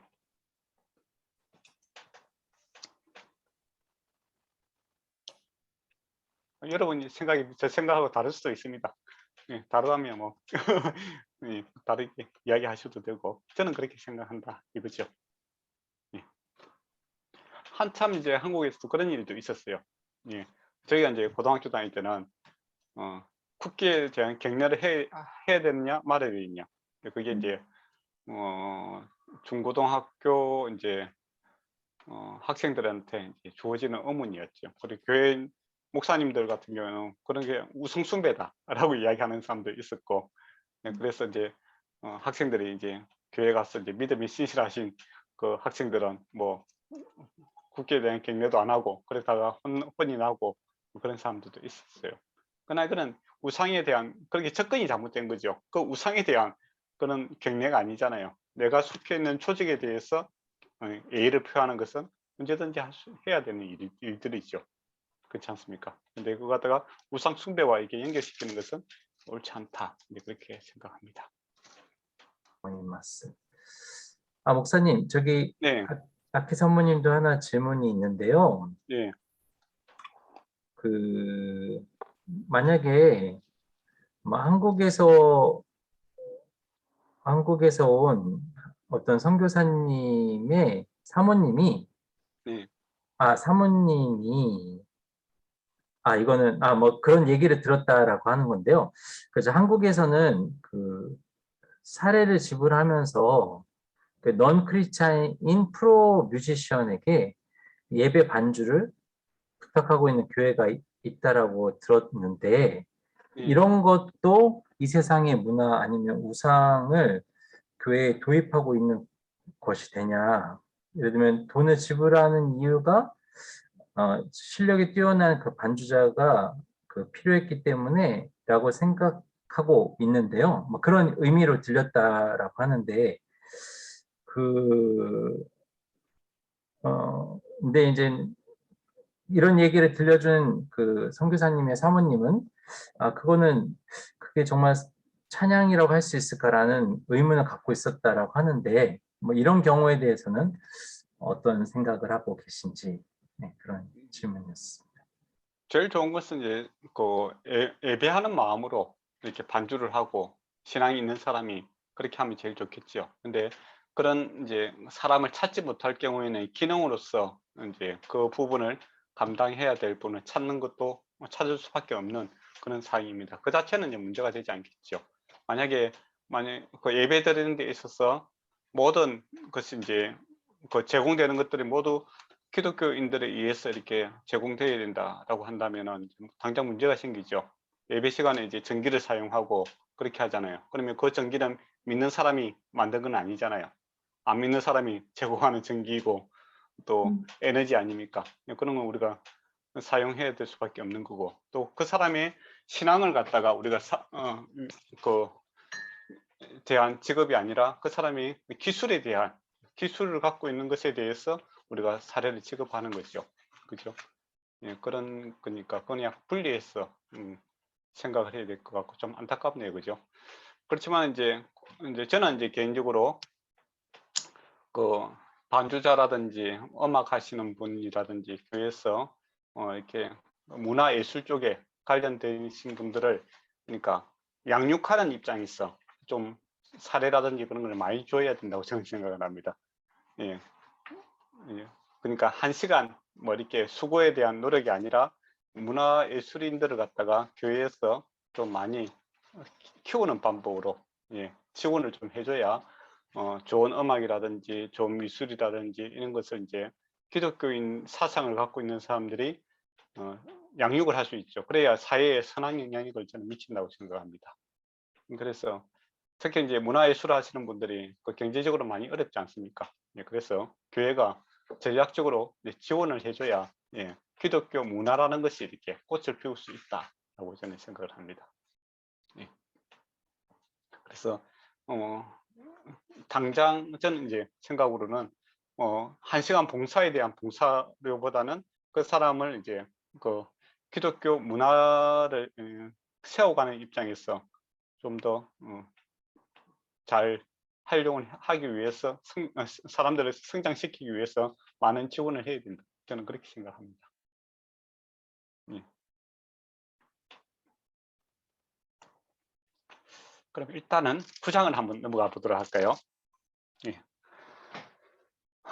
9장 1절을 보면 내가 자유인이 아니냐, 사도가 아니냐, 예수 우리 주를 보지 못하였느냐라고 되어 있죠. 여기서 보지 못하였느냐라는 말은 완료형으로 되어 있습니다. 다메섹 독상에서 이제 자기가 경험했던 거죠. 그런데 이것을 이제 완료형으로 씀으로써 이제 그 체험이 지속적으로 지금까지 영향을 계속 미치고 있다라는 의미를 갖고 있습니다. 그러니까 사도 바울에게 예수님을 만남이다라는 것은 옛날 이야기가 아니라 지금도 계속적으로 주님과 함께 만나고 있는 그런 의미로 사용이 되고 있다라는 겁니다. 이게 이제 중요한 표현입니다. 그래서 이제 저와 여러분도 예수님과 지속적인 이 관계 속에서 우리가 살아야 된다라는 것이죠. 그 부분이 이제 근데 옛날 예수 아니라 지금 내가 주님과 함께 살고 있는가, 이게 참 중요한 것 같아요.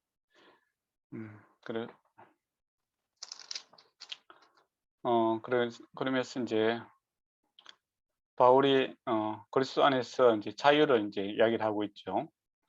1절에서 6절까지 보면 다른 사람들을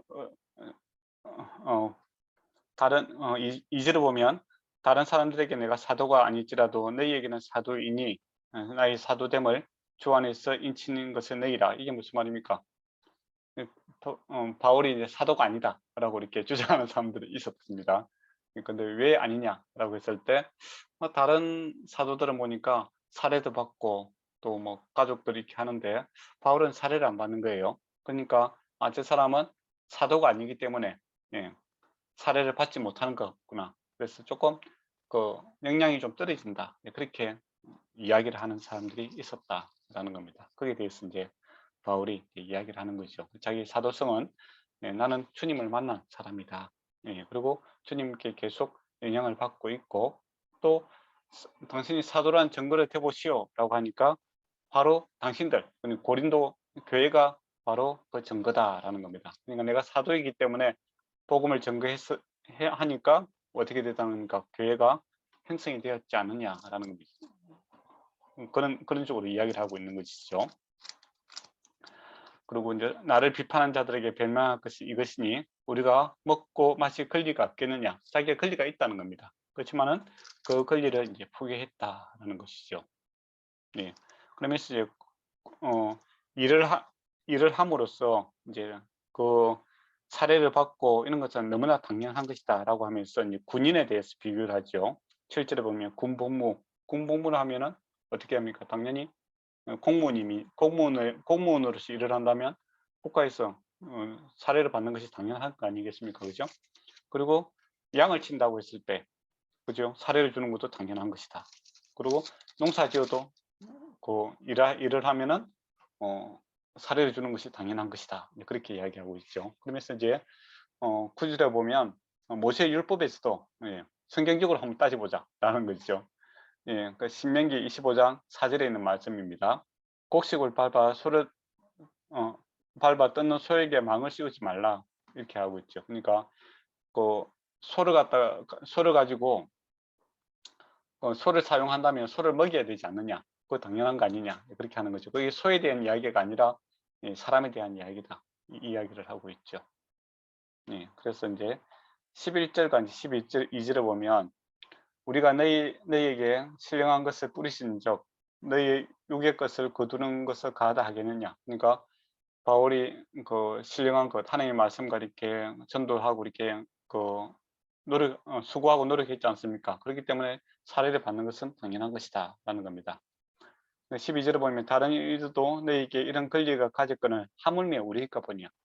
우리도 당연히 그렇게 받아야 된다. 그러나 이 권리를 쓰지 않고 범사에 참는 것은 그리스도의 복음에 아무런 장애가 없게 하려 합니다. 그러니까 나 복음을 위해서 내가 이것을 안 받는 것이지, 내가 권리가 없어서 안 받는 것은 아니다라는 겁니다. 그러면 고린도에서 어떤 사항이 있었기에 바울이 사례를 받지 않았는가, 그런 의문이 생기죠, 그죠? 예, 그 당시 이제 그 당시에는 철학자들이라든지 마술사라든지 이런 사람들이 시장에서 이렇게 자기 사상을 이야기하고, 거기에 대한 대가를 받고, 어떤 마술이라든지 그런 걸 보여주고 대가를 받고, 그런 게 많이 있었어요. 근데 바울은 만약 자기가 그 복음을 증거하고 사례를 받는다면 그런 우상 숭배자들이라든지 속임수 사기꾼들, 그런 사람들 취급을 받기가 싫은 거예요. 이것은 돈을 위해서 하는 것이 아니고, 내가 돈 버는 목적으로 이 사역을 하는 것이 아니라 복음을 증거함으로써 당신들에게 유익을 주는, 즉 구원을 받게 하고 하나님, 참되 좋으신 하나님과 함께 살아가는 이 복음을 전달하기 위해서 순수하게 하는 것이다 라는 것을 강조하기 위해서 사례를 받지 않았다라는 겁니다. 복음의 이 가치가 거짓으로 또 돈벌이 수단으로 이렇게 훼손되는 것을 막기 위해서 내가 내 권리를 갖다가 포기했다, 그렇게 이야기하는 것이죠. 그리고 이제 13절과 14절을 보면 성전에서 일하는 자에게 이제 먹을 것을 주는 것이 당연한 것이다, 그렇게 이야기를 하고 있습니다. 그렇다면 복음을 증거하는 자에게도 먹을 것을 주는 것이 당연한 것이다, 유대 간섭에 대해서 이야기를 하는 것이고, 또 14절은 이제 주님의 명령이죠. 주께서도 복음을 전하는 자들의 복음으로 말미암아 살리라 명했었다. 그러니까 그 권리를 갖다가 받는 것은 당연한 것이지만은 내가 그 당연한 권리를 포기한 것은 복음의 진천, 그러니까 복음이 더 확장되는 것을 위해서 내 것을 희생한 것이지, 내가 그런 자격이 없는 사람은 아니다라고 이렇게 결론을 하고 있다라는 겁니다. 그리고 이제 그 15절에 보면 내가 이것을 하나도 쓰지 아니하고 또 이 말을 쓰는 것은 내게 이같이 하여 달라는 것이 아니라 차라리 죽을지언정 하면서 이렇게 원문에 보면 말을 갖다가 이렇게 좀 줄이고 있습니다. 그러니까 이 바울이 이제 마음이 많이 상했는 거예요. 정말 이게 억울하니다 이거죠. 말을 연결시키지 못하고 딱 하다가 이제 이야기를 하고 있는데, 누구든지 내 자랑하는 것을 헛된 대로 돌리지 못하게 하려 합니다. 나는 정말 자격이 없는 사람이 아니라 자격이 충분한데 한번 복음을 위해서 내가 하는 것이다. 근데 이런 오해를 받고 이렇게 사도가 아니라고 이렇게 하니까 너무 마음이 상한다. 그런 뉘앙스가 지금 15절에 묻어 있는 겁니다. 내가 복음을 전할지로 자랑할 것 없으면 내가 부득불할 일입니다.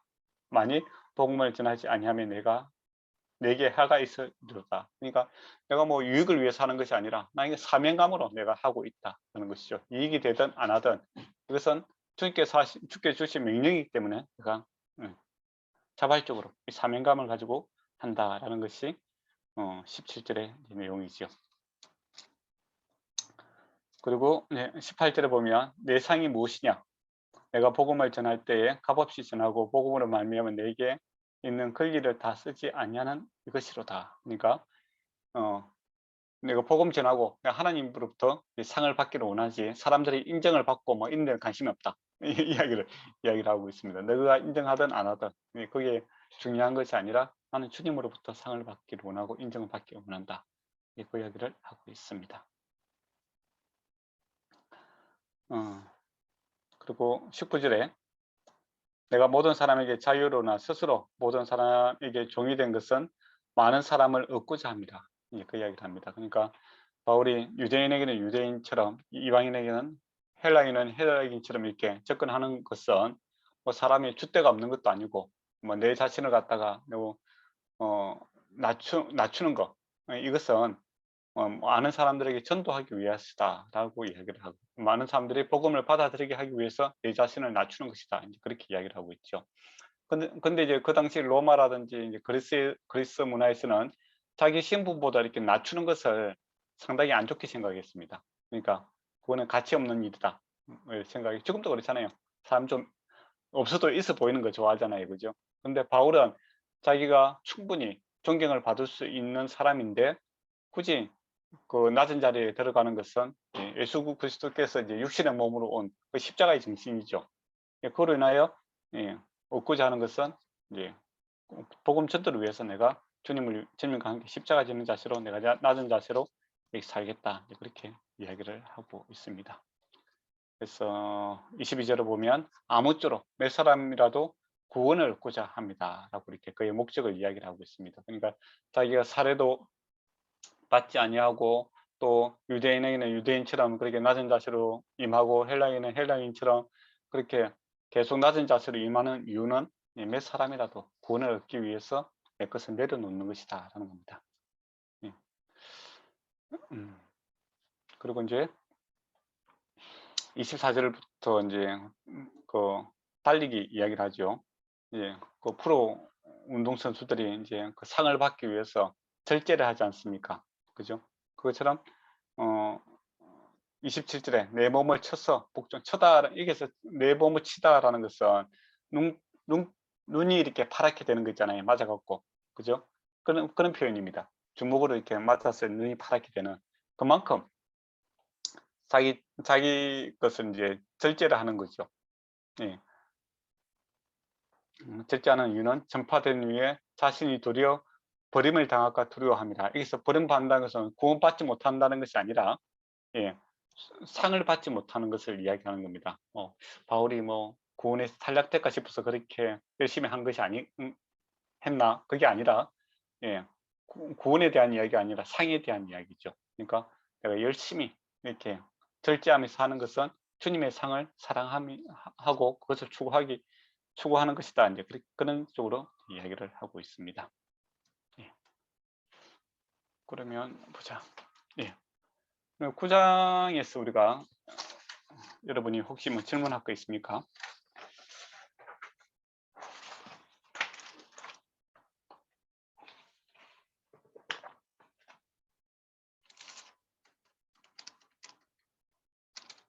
구장의 내용을 이제 요약하면 그렇습니다. 자기에게는 권리가 있다는 거죠. 사도인데 사도가 아니라고 하는 건 사도다. 사도다.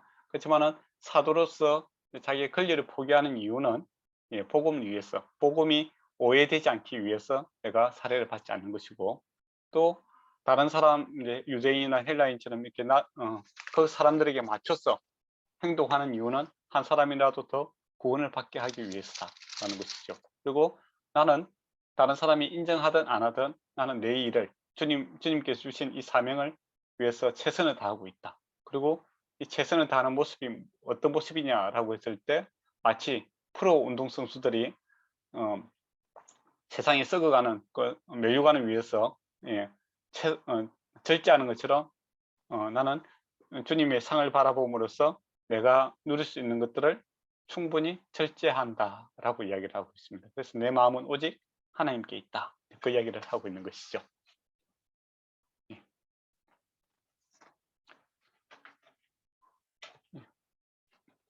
여기 질문 없으면 제가 이제 질문을 한번 해보도록 하겠습니다. 그러면 이제 교회에서 이제 사례라는 문제가 있지 않습니까? 그죠? 목사님들 사례를 갖다가 어느 선의 기준이 어떻게 잡아야 될까? 그렇게 한번 들어보고 싶네요.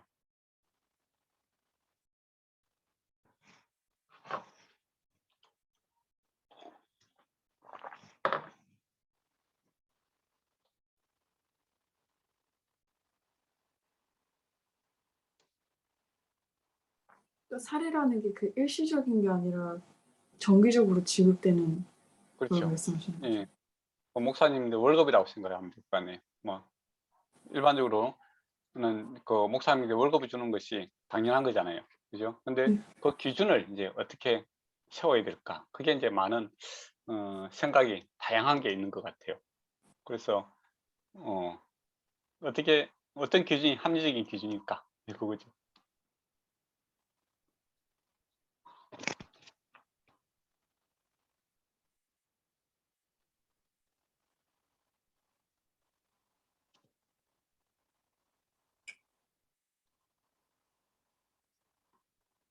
솔직히 모르겠습니다. 되게 뭔가 예. 보통 사회에서 받는 월급 평균치라고 생각하자고 해도 예.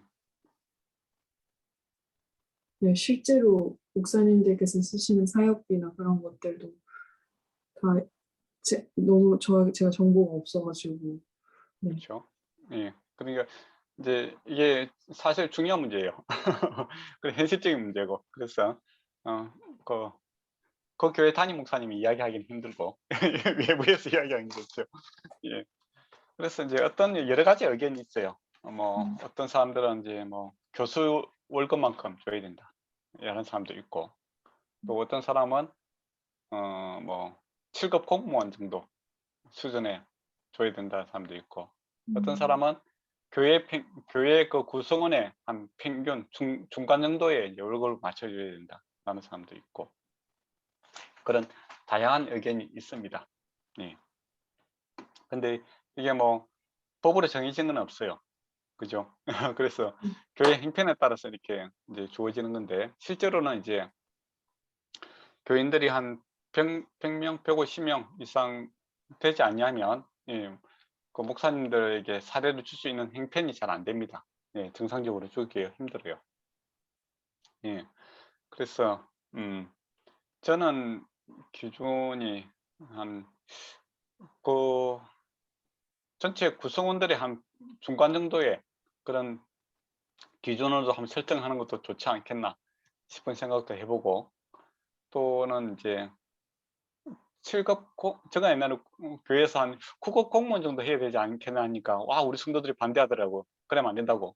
한 7급 정도 해야 된다고. 물론 저는 안 받습니다. 그러니까 못 받고 있으니까 뭐 그런 소리 하겠지만은, 어쨌든 7급 정도 이제 전문 관리인 정도 되는 이제 그 정도 대우를 해주는 게 좋다라고 이야기하는 사람도 있고, 또 어떤 분들은 이제 뭐 대학 목사님들이 강의를 하니까 대학 교수 정도의 이제 수준을 맞춰주는 것도 괜찮다, 그렇게 이야기를 하시는 분도 있어요. 예. 근데 이제 실제적으로 이제 그 목사님들 사례가 얼마만큼 되는가 이렇게 조사를 해보면 거의 그 최하 정도 됩니다. 사회계층에 있어서. 예. 그러니까 큰 대형 교회 목사님들 빼고 또 중간 한 500명, 1000명 되는 목사님들 빼고 뭐 300명 밑으로 300명 정도면 거의 이제 정상적인 사례가 나온다고 볼 수 있고, 그 밑으로 한 100명 이하의 그 교회들은 사실은 이제 거의 생활이 안 될 정도로 이렇게 사례가 측정이 되는 경우가 많죠. 예, 그래서 상당히 어려운 사항이 있다, 이제 그렇게 생각하시면 될 것 같습니다. 그렇지만 이제 기준을 정한다면 이제 어느 정도 이제 교회 구성들이 한 그런 기준들을 좀 만들어서 이렇게 이야기를 하는 것이 서로 좋을 것 같아요. 그리고 또 이제 부교육자, 목사님이 있고 부목사님이 있고 그렇잖아요. 그게 한국 교회는 이게 편차가 너무 커요.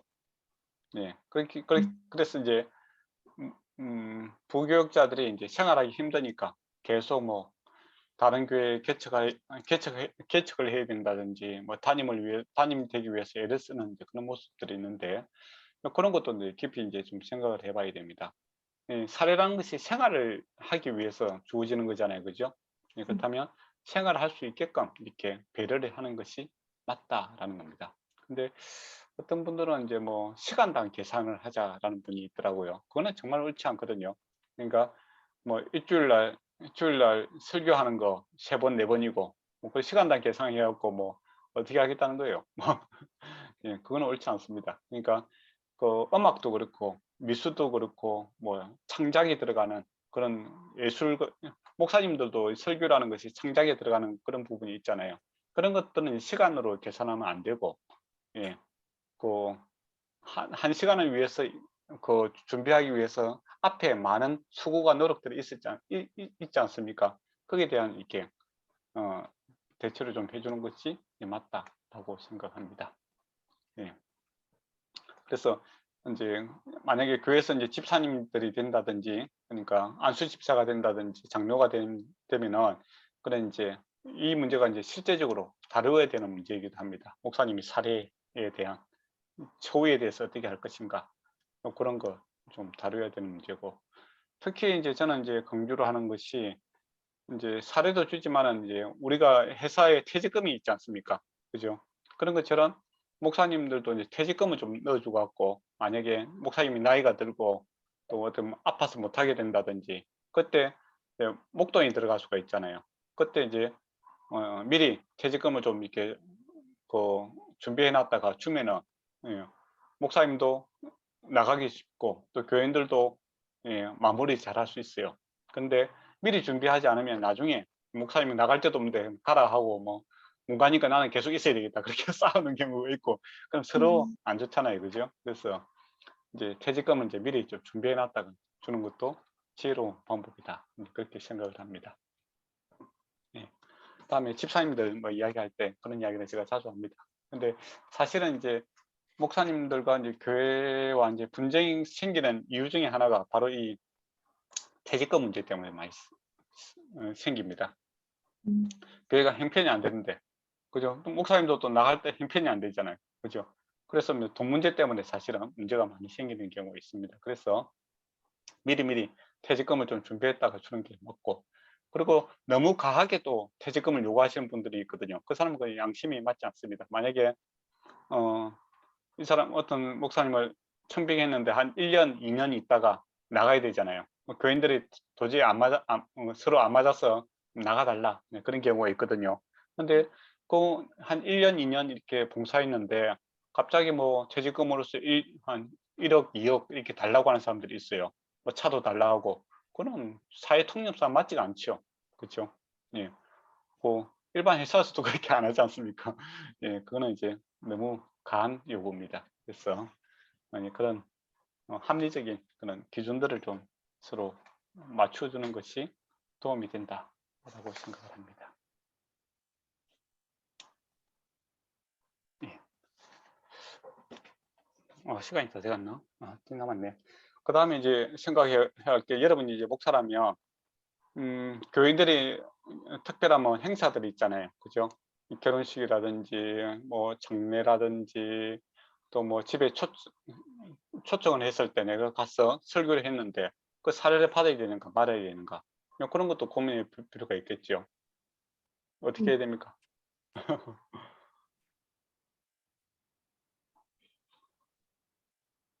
요, 요, 요구하기에는 좀 그럴 것 같고, 예. 만약에 본인이 진짜로 원하신다면 미리 말씀을. 그러니까 이제 그런 이제 그 기준들도 좀 있어야 돼요, 사실은. 저는 이제 개인적으로는 이제 내가 해야 되는 일이니까, 교인들이 일어나는 일들이니까 저는 사례를 안 받는 쪽으로 생각합니다. 왜냐하면 교인들의 그 삶에 대해 케어를 하는 쪽이니까, 그죠? 그렇게 생각하고, 근데 또 어떤 분들은 이제 준비해 놨다가 안 받아가면 되게 섭섭하게 생각하는 경우가 있어요. 그죠? 그럴 경우에는 이제 받아서 교회로 특별 헌금 형태로 이제 들어가는 것도 옳다고 생각하고, 또 개인적으로 또 주는 거라고 생각하면 또 받을 수도 있겠지만, 어쨌든 간에 이제 그 재정의 관계에서 투명성을 갖다 좀 해주는 게 좋은 것 같아요. 그리고 우리 교회 다니지 않는 그런 분들에 의해서 초청이 갈 경우에는 그건 또 내가 수고한 노력이니까 거기에 대한 사례를 받는 것은 또 개인이 받을 수도 있다고 생각합니다. 그렇지만은 이제 강요하는 것은 아니겠죠. 강요하면 이상하잖아요, 그죠? 예, 그런 이제 생각들을 좀 미리 좀 하시는 게 좋습니다. 또 다양한 목사님들의 다양한 생각이 있기 때문에. 예. 그래서 저는 이제 교인들에게 일어나는 모든 일에 대해서 내가 해야 될 일로 생각하고, 예, 당연히 섬기고 봉사하겠다라는 걸 생각하고, 또 교회 재정들에 있어서는 항상 좀 투명성을 좀 유지하는 것이 나중에 문제가 되지 않는다라고 생각하기도 합니다. 그리고 너무 과하게 하는 것은 다른 사람들한테 이렇게 힘이 됩니다. 그래서 만약에 내가 어느 교회에 갔는데 뭐 사례를 그런 경우 사례를 하는 기준들이 있다면은 그 기준을 최소한 낮추는 게 좋습니다. 그렇게 해서 어느 누구나 부담 없이 이렇게 만날 수 있게끔. 그래서 저는 저 같은 경우는 이제 한 150명 되는 이제 교회에 제가 이제 좀 케어했는데, 신방을 할 때 보통 이 식사 대접을 하지 않습니까? 그죠? 그래서 그 기준을 딱 정해줬습니다. 많은 밑으로 먹는 걸로. 예, 그러니까 이게 서로 경쟁이 되면 힘들거든요. 예, 뭐 어떤 집에 갔더니 뭐 한 5만 원씩 이렇게 1인당 5만 원 되는 이런 걸 먹었다라고 해봐요. 그러면 이제 만약에 어려운 집에 갔는데 뭐 저 집에서는 그렇게 했으니까 우리도 그렇게 해야 된다 하면 경제적으로 참 어렵지 않습니까? 그죠? 그러면 서로 이제 시기 질투가 생기고 또 문제가 생길 수가 있어요. 그래서 저 같은 경우에는 이제 그냥 부담 없이 그냥 먹을 수 있는 그 수준에까지만 하고 그 이상은 하지 마라. 그렇게 이제 기준을 정해주는 게 좋습니다. 그래야 또 손님 왔는데 또 그냥 아무것도 이렇게 안 주기도 그렇잖아요. 그죠? 그렇기 때문에 이제 교회와 관련된 사람들에 있어서는 이제 서로 교제하고 상담하고 이야기하는 것이 목적이지 많이 먹는 게 목적은 아니잖아요. 그죠? 그래서 좀 가난한 교회에서 어려운 사람들도 이제 쉽게 접근할 수 있게끔 그런 기준들을 좀 만들어 주는 것도 지혜롭다라고 생각합니다. 근데 타 교인들한테 그런 것도 요구할 수는 없죠. 그냥 뭐 그거는 그분들이 알아서 하시는 거고. 그냥 우리 교회에서는 이제 우리 교회 안에서 이제 일어나는 문제들에 있어 내가 신방을 한다든지 그렇게 했을 때는 그런 기준을 정하는 게 낫고, 지금은 이제 우리 교회에서는 아예 안 먹는 걸로 했습니다. 네. 그 전에 이제 교회에서는 이제 그런 정통이 있더라고요. 그 정통이 있기 때문에 내가 그거 다 무시할 수는 없거든요.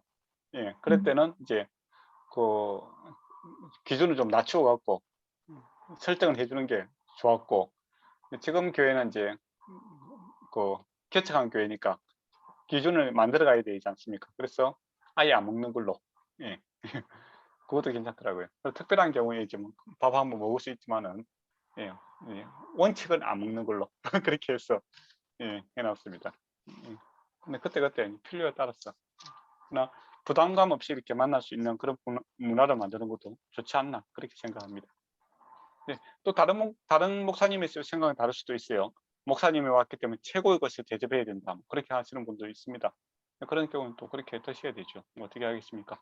네, 그렇게 하시고, 어쨌든 저는 이제 사람들의 만남에 있어서 부담 없이 이렇게 만날 수 있는 것이 서로 좋지 않겠나 그렇게 생각을 했습니다. 또 질문을 하나 하자면, 예,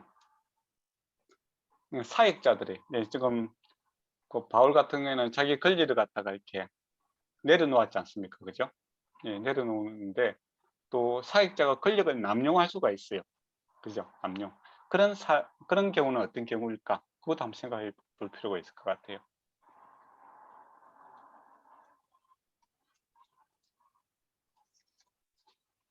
되게 다양할 것 같긴 한데요. 예, 그러니까 되게 심하게 말하면 하대일까요? 약간 아랫사람 부리듯이 그럴 수도 있겠죠. 부리는 거나 아니면 본인의 위치를 약간 악용해서 예. 그, 그렇죠. 그런 것도 있고, 이제 교회 재정을 사용하는 데 있어서 성도들의 합의 없이 그렇게 사용하는 경우도 봤거든요. 뭐 교회 차를 갖다가 이제 자기 마음대로 이게 먼저 사갖고 통과시켜 버리는 경우도 있고, 예, 그런 이제 합의 없이 하는 경우가 문제가 될 수 있겠죠. 또 예, 보통 이제 뭐 예, 그런 경우가 있고, 또 어떤 그 사례를 정하는 데 있어서도 예, 원래 공동의회를 거쳐야 되거든요. 예, 그런데 그런 거 없이 예, 자기 마음대로 이렇게 정하는 경우도 있고, 어떤 분은 11조는 다 내 것이다, 그렇게 가져가시는 분도 있고, 그런 건 옳지 않습니다. 그래서 뭐 교회에서 어떤 일을 할 때는 항상 합리적인 서로 합의에 의해서 일이 이루어질 수 있도록 하는 게 맞죠. 진리가 있다면 그 진리를 맞추고, 그리고 그 진리가 없다면은 예, 사회 통념상 주어지는 거 있잖아요. 그 기준들을 이렇게 서로 합의를 해서 이렇게 맞추고 가는 것이 맞지, 내가 목사다, 내가 뭐 장로다, 그래서 내 마음대로 하겠다, 그런 거는 권력 남용이 될 수 있다, 그렇게 생각을 합니다.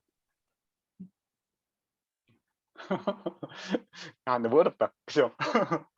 예, 어쨌든 교회 재정은 예, 그러니까 성도와 그 목자 간의 합의에 따라서 이제 룰을 정하는 거 맞죠? 예. 그러니까 그 바울이 이제 이야기하는 게 진리가 있다면, 그죠? 진리의 기준을 맞추고, 그다음에 진리라는 기준이 없는 그냥 가치 중립적인 게 있지 않습니까? 결혼해야 되냐 말아야 되는 것도 있고, 교회에서 사례를 얼마만큼 할 것인가, 그런 것도 가치 중립이잖아요, 그죠? 예, 그런 경우에는 서로 이 합의가 필요한 거죠. 네, 그렇지 않고 일방적으로 하면 권력 남용이 되는 거고, 그리고 바울 같은 경우는 더 나아가서 예, 덕이 된다면, 다른 사람이 덕이 된다면 내 권리를 내가 포기하겠다, 네, 그렇게 이야기를 하고 있는 쪽이죠. 예, 덕을 위해서 예, 자기 권리를 포기하겠다, 네, 그렇게 이야기를 하고 있습니다. 네. 그런 이제 사랑의 정신이 이제 필요하다라는 것이죠. 그래서 이제 교회에서 이제 일어나는 이 문제들을 바울이 어떻게 접근하고 있느냐라고 했을 때, 진리가 있으면 진리의 기준을 맞추고, 진리가 없다면 사랑의 원칙이, 이건 덕을 위해서 하는 것인데, 내 덕을 위해서 하는 것이 아니라 다른 사람을 세우기 위해서 내 것을 포기하는 쪽으로 내가 결정을 하겠다, 라는 원칙이 바울이 이야기하고 있는 원칙이다. 그런 기준을 좀 가졌으면 좋겠습니다. 네. 그래서 고린도 이제 뒷부분은 이제 계속 질문들이니까 우리 교회에서 일어날 수 있는 그런 것들에 대해서 함께 생각해 보는 것이 좋을 것 같아서 이런 시간을 갖고 있습니다. 혹시 뭐 질문이 있습니까? 있으면. 저 하나만 질문 예, 예. 괜찮을까요? 반대로 그 어떤 목사님이 이제 교회에 부임을 하셨는데 그 목사님이 생각하는 기준, 어쨌든 삶을 이렇게 본인이 사역하시기 위해서 그래도 절대적으로 가지고 있어야 된다라고 생각되는 사례비가 있음에도 불구하고 만약에 교회에서는 그것을 못 준다라고 할 때 그럴 때는 어떻게 해야 될까요? 일단은 목사님이 다른 데로 가셔야 되죠. 아, 예, 그러니까 안 그러니까 맞다고 그냥 그렇게 생각하면 되는 걸까요? 예, 그러니까 꼭 포기하지 못해 바울처럼 그 사람들 구원하고 사역 자체가 이제 더 목적이라면 예, 뭐 난 부족불, 나는 뭐 공짜로 하겠다. 예, 그렇게 할 수도 있죠. 근데 나는 꼭 그 사례를 받아야 내가 생활할 수 있다 라고 한다면 그 사례를 줄 수 있는 곳으로 가야 되겠죠. 근데 교회 행편이 안 되는데, 만약에 행편이 되는데도 불구하고 안 주겠다, 그거는 좀 문제가 있겠죠. 그죠? 근데 교회마다 행편이 안 되는 걸 어찌가 하겠어요. 그죠? 그러면 거기에 합당한 사람을 구할 수밖에 없는 것이죠. 예. 근데 이제 위원장님이 말씀하시는 것처럼 이제 그 교회가 안 되는데 억지로 하는 사람들도 있어요. 그러면은 성도들이 떠나게 되겠죠. 예. 예. 안타까운 일입니다. 예. 그런 이제 실제적으로 이제 교회에서 문제들이 생기는 경우들이 참 경우의 수가 많고, 예, 특히 이렇게 사역자들에 대한 건의, 그러니까 사도 바울도 사도를 인정받지 못했다라는 거, 그죠? 그게 참 대단한 거예요. 예, 그렇다면 저와 여러분이 목사로서 이제 교회에 섬기는데 목사로 인정받지 못하는 경우가 많이 있다라는 것도 생각을 하셔야 됩니다. 예, 예. 근데 상처받을 필요는 없다라는 것이죠. 이유는 주님이 나를 어떻게 생각하는가, 거기에 이제 집중을 해야 됩니다. 예. 저 같은 경우에도 이제 좀 이제 황당한 경우들이 있어요.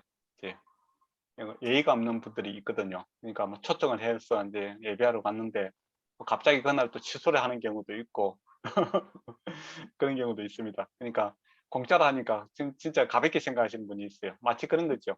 우리가 콘서트 할 때 유명한 사람이 뭐 표 한 장당 10만 원씩 하면은 그거 이제 주면은 귀한 것으로 생각하고 예쁘게 옷 입고 참가하지 않습니까? 그래서 똑같은 사람이 이제 연주를 하는데 무료 봉사를 한다고 해서 공짜 티켓을 주면 어떻게 합니까? 이거 가치 없다고 버리잖아요. 또 한번 가주는 걸 영광으로 생각해라 하면서 가는 사람도 있잖아요. 그와 같은 경우가 생깁니다. 그러니까 큰 교회를 맡게 되면은 이제 목사님 귀한 줄 알고 뭐 많은 대우를 해주는 경우가 많아요. 근데 조그마한 교회에 있으면은 뭐 다 이렇게 전도하기 위해서, 선교하기 위해서 우리가 공짜로 뭐 다 하는 경우가 많잖아요. 그러면 이게 가치 없다고 생각하시는 분들이 있어요. 그러면 이제 이게 조금 예의 없이 행동하는 사람들이 있습니다. 그러나 우리가 상처받을 필요는 없습니다. 우리가 뭘 그렇게 하는 이유는 대우받기 위해서 하는 것이 아니라 한 사람이라도 우리가 구원을 얻게 하기 위해서 도움이 된다면, 주님께서도 십자가 지셨는데 나라도 뭐 할 수 있는 거죠. 그렇지만은 좀 상처는 되긴 됩니다. 근데 그 상처의 치료를 갖다가 주님으로부터 위로를 받아야 되지, 다른 사람한테 이야기를 한다든지 그렇게 하면은 더 문제가 생깁니다. 그래서 주님이 살아 계시기 때문에 그런 상처는 주님께 나가서 위로를 받고 다시 또 상처받으러 또 가고 그러면 됩니다. 그리고 이제 복수는 언제 하느냐? 천국 갈 때. 천국 가서 목사를 잡는 거죠. 네가 말이야 하면서. 그렇게 하시면 됩니다. 네.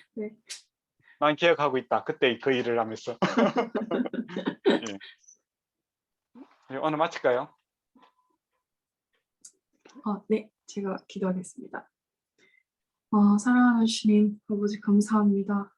하루하루를 주시고 저에게 살아갈 수 있는 호흡을 주시고 함께 살아갈 수 있는 공동체를 주셔서 너무나도 감사합니다. 아버지 순간순간 당신의 아버지 지혜를 구합니다. 당신의 은혜를 구합니다. 주의 자녀로서 살아가기 위해서 또 주의 제자로 살아가기 위해서 저희들이 필요한 것들 주님께서 아버지 다 보여주시고 그것들 채워주시고 아버지 채움받은 저희들이 정말 주의 복음을 주의 사랑을 전하기에 정말 크게 쓰임받을 수 있도록 부족함 없이 쓰임받을 수 있도록 또 주님 인도해 주시옵소서. 모든 걸 감사드립니다. 아버지 순간순간 저희를 사랑해 주실 것 믿고 감사드리며 사랑하는 예수님 이름으로 기도드렸습니다. 네. 좋은 시간 되세요. 감사합니다, 네, 목사님. 수고하세요. 감사합니다. 네, 목사님 수고했습니다. 네, 고맙습니다. 네.